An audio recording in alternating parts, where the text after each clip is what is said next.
Hi, this is Remembering the Past, the show where we talk about people who've died recently who've had a profound effect on our history, our society, or our culture.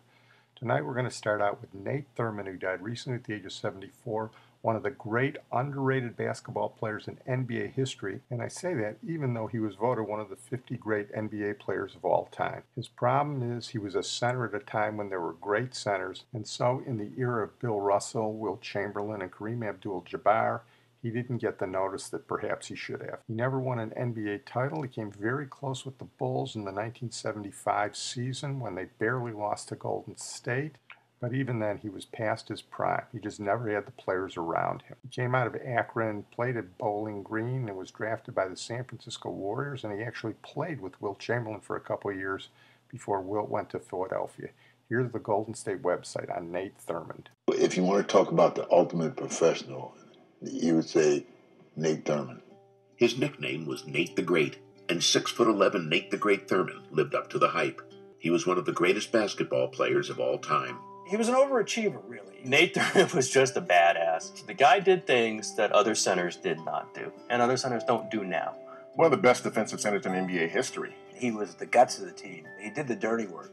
There was a certain elegance about him. His ego was never in his way. He was so unlike a player of today. He was a lunch bucket guy. Nate played in an era of great centers, maybe the best era of great centers ever. You had Wilt Chamberlain, you had Bill Russell. He was really the only guy who was able to stop either one of them, and he doesn't get nearly the run that he should as a tremendous Bay Area player.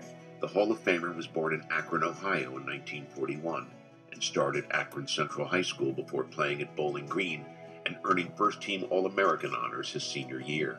In 1963, the San Francisco Warriors drafted Thurmond third overall. He joined forces with Wilt Chamberlain, who was a superstar, but it was impossible to overlook Thurmond's potential. After his first season, the 22-year-old was named to the NBA All-Rookie team. He always wondered why they drafted me because we had Wilt.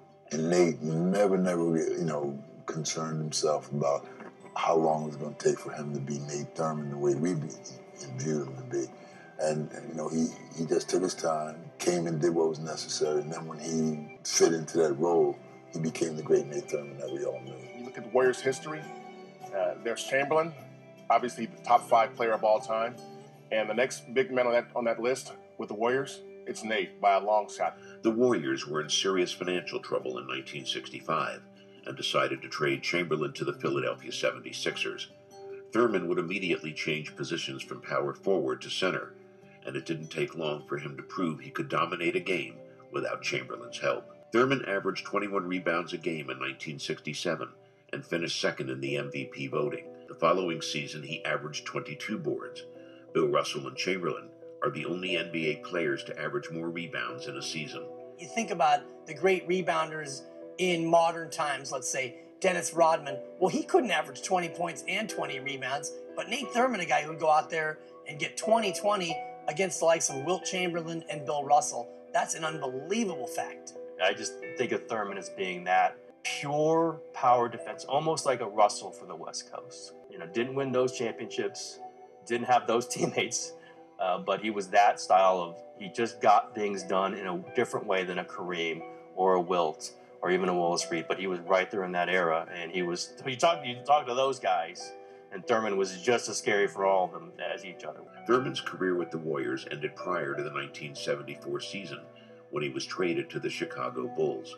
In his debut with his new team, Thurmond became the first player in NBA history to record a quadruple-double, 22 points, 14 rebounds, 13 assists, and 12 blocked shots against the Atlanta Hawks. It was against us.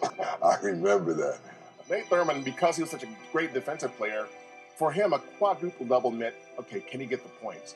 Because he was going to get the rebounds. He always got the rebounds. The blocks, he'd probably get those too.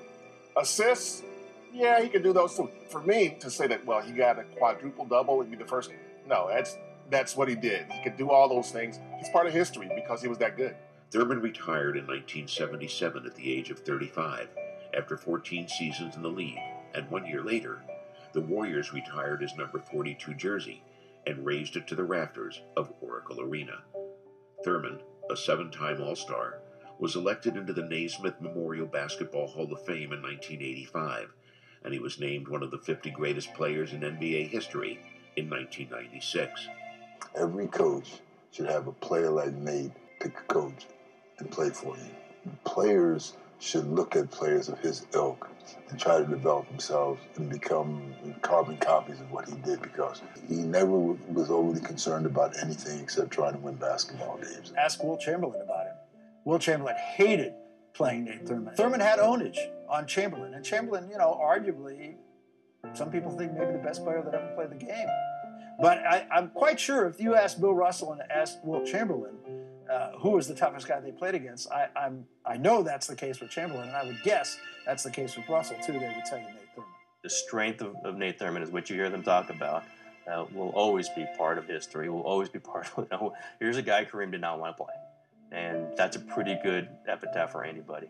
If your contemporaries look at you from that standpoint, you know how everybody else felt about you. And I just think it's a great tribute. I want to point out in closing, Nate Thurmond was a great guy, and for 20 years he had a great rib shack on Folsom Street in San Francisco. We're going to move on now to Michael Cimino, who died recently at the age of 77. He was a film director known primarily for 2 films. The Deer Hunter, for which he won Best Picture and Best Director, which I thought was a completely overrated film, and then Heaven's Gate, where he overspent and went over budget so much that he nearly ruined United Artists. Here's Matthew Bannister from the BBC4 Last Word on Michael Cimino. Now, the film director Michael Cimino started his career with Thunderbolt and Lightfoot, starring Clint Eastwood and Jeff Bridges. He also made Heaven's Gate, which was a financial disaster, going 4 times over budget and a year behind schedule. But he's best known for the Vietnam War film The Deer Hunter.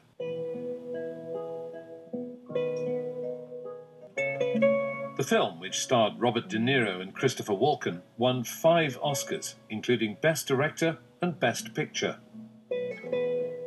What we started with was a very simple intention of telling a story about a certain group of people from a particular background, working class background in the United States, of the sort of people that are largely ignored in American fiction, particularly in American films.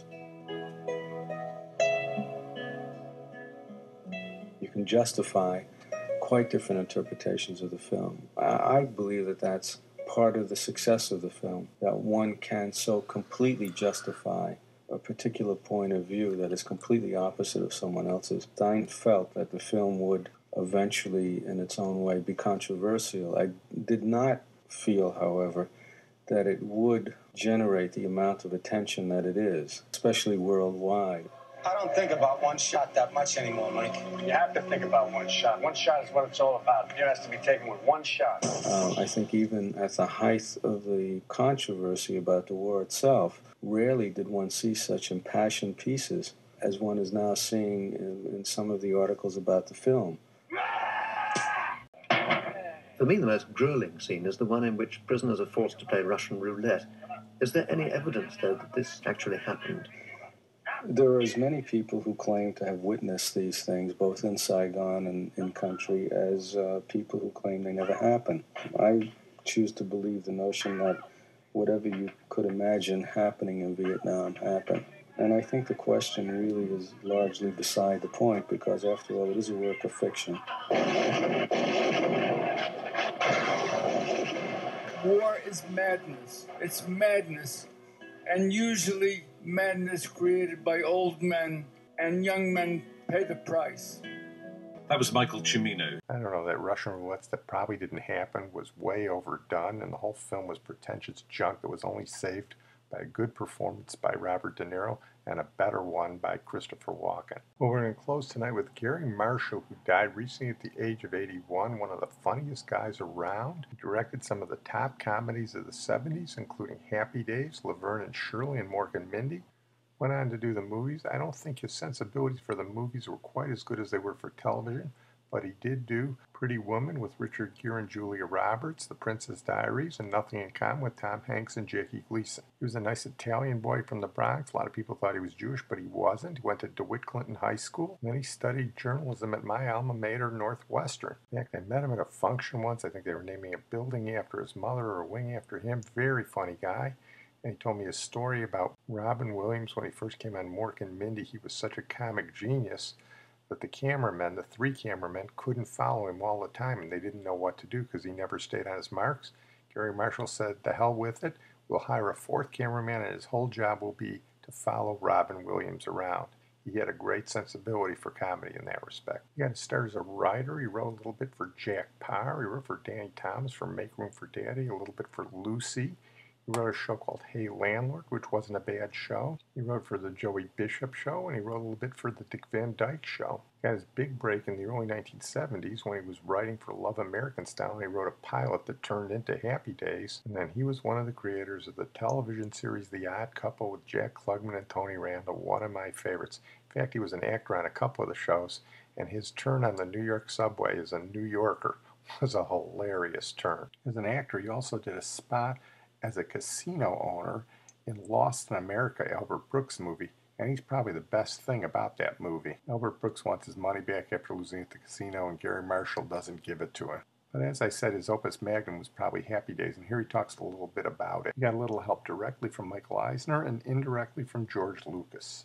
I can do the 50s. I meant to do it with Hey Landlord. Let me do it now. The real 50s. We'll make them a new outfits for the characters. Let's try the 50s. And they said, okay. A lot of television is derivative. Luckily, George Lucas did a movie called American Graffiti, which he used my pilot to cast Ron Howard. He looked at it. Fred Roos was his casting director.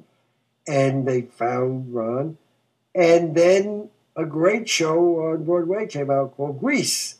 And immediately TV said, look, the 50s are in. We got one of them. And Eisner, he was at the network. And he said, come on, we'll do this. Michael Eisner went and saw American Graffiti. And he said, we need a gang maneuvered around. And I remembered guys in my neighborhood. So I said, I got one guy who'll be the gang. The rest will come and go. One guy's the gang. And we created this character, Fonzie. So Arthur Fonzarelli was really written just to point and do gestures and say very little. And I always remember one of my favorite actors was Gary Cooper, who said mostly yup and became a gigantic star, which amazed me. So I said, he'll say little. And that's how we put this show together. People had heroes in the 50s. The heroes were there, and you cheered the heroes. As the years went by, there's not a lot of cheering anymore. When I grew up, we had heroes. Joe DiMaggio was a hero, Lone Ranger was a hero. So to me, Fonzie was always a combination of Joe DiMaggio and the Lone Ranger. The kids thought it was about them, and the parents thought it was about their past, and so they watched it together. And part of my intention was to get a show that everybody could watch together. And so Happy Days seemed to fill that gap in the family situation of watching TV together. Now everybody has their own TV. There wasn't so many TVs then. Laverne and Shirley, my mother was driving me crazy, said, Penny's not working. Why isn't she working? She worked on The Odd Couple. She was great. Fred Silverman was then in his spin-off days. And it was Laverne and Shirley because of the fact that there were no blue-collar girls, debuted #1 in the ratings. It was open #1 because they were dying for somebody who didn't look like Mary Tyler Moore or all the pretty girls on TV. They wanted somebody who looked like a regular person.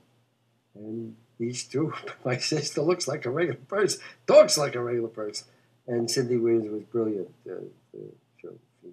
Well, I'm going to close on that note. I want to thank my producer and IT genius, Sid Tepps, Garry Marshall, a very funny guy. And normally I would have closed with the theme to Happy Days, but I'm pretty sure we've closed with that before. So tonight we're going to close with one of his other great TV themes. In fact, it might even be better. The show that starred Cindy Williams and his sister, who was always haggling about over the scenes in the comedy, Penny Marshall. Of course, it's Laverne and Shirley. We're going to miss the humor of Garry Marshall.